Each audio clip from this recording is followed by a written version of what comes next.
On June 9th, the Trump administration put a new travel ban in place, blocking visas from 19 countries. If you or your loved ones come from one of these places, this change could truly turn your world upside down. In this video, I'll cover what the new travel ban is, who's being targeted, how it can affect you, and what you can do to protect yourself and your loved ones.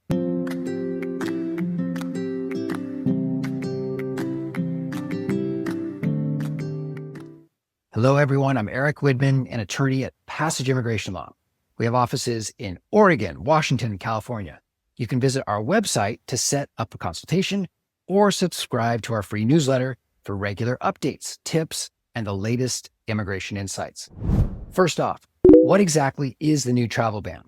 This new executive order stops issuing visas to people from 19 countries, including Iran, Libya, Haiti, and others. The stated reason is these countries have deficient vetting systems, which means they can't verify identities or share background information with the U.S.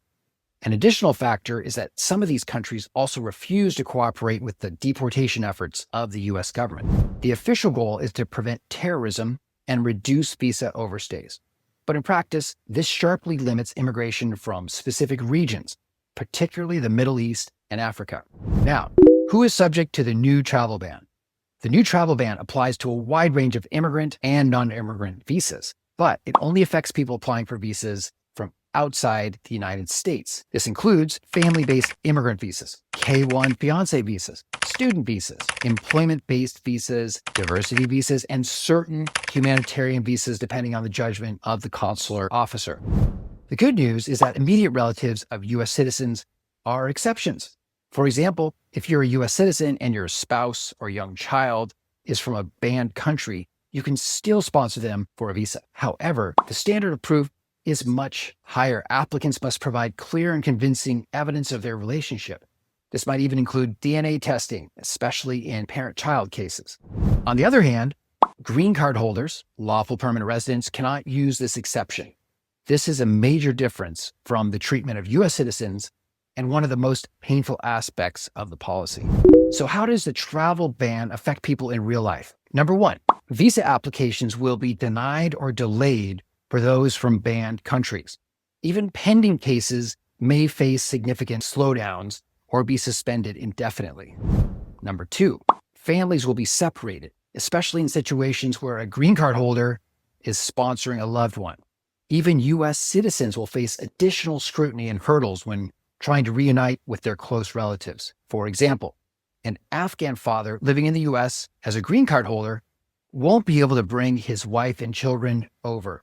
Number three, students and workers from banned countries may not be able to start or continue their education or employment in the U.S. as their visas are likely to be blocked or delayed without a clear path forward.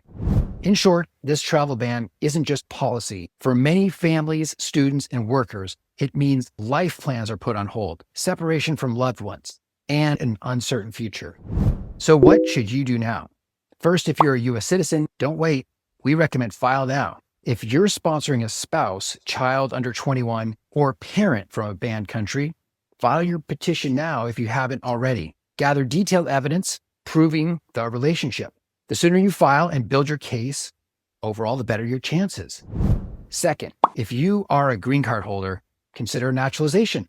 If you're a lawful permanent resident and haven't yet applied for citizenship, start that process right away. U.S. citizenship opens up exemptions that don't apply to green card holders. Naturalization could be the key to reuniting with your family. Third, if you're applying for a non-immigrant visa, expect delays. If you're applying for a student, work, or visitor visa from a banned country, consult with an immigration attorney immediately. You may have options, such as switching to a different type of visa or applying from a third country, but you'll need a strategy that's tailored to your situation. Finally, keep yourself updated. Stay informed. While this version of the ban is crafted to withstand lawsuits, challenges are likely. Advocacy groups and affected families may push for judicial review or legislative relief. This new travel ban is narrower and more legally polished than what we saw in Trump 1.0, but its impact is just as painful. It threatens to separate families, derail educational and professional goals, and stigmatize entire nationalities. If you or your loved ones are from one of the listed countries, act early, stay informed, and work with an experienced immigration attorney to help protect your future. Reach out to us at 503-427-8243 or visit passage.law to schedule a consultation. We're here to help you navigate these critical changes and figure out the best options for you. If you know anyone who could benefit from this information, share this video because information is power. If you have questions, drop them in the comments below. Don't forget to like and subscribe for future updates. Thanks for watching and stay tuned for our next video.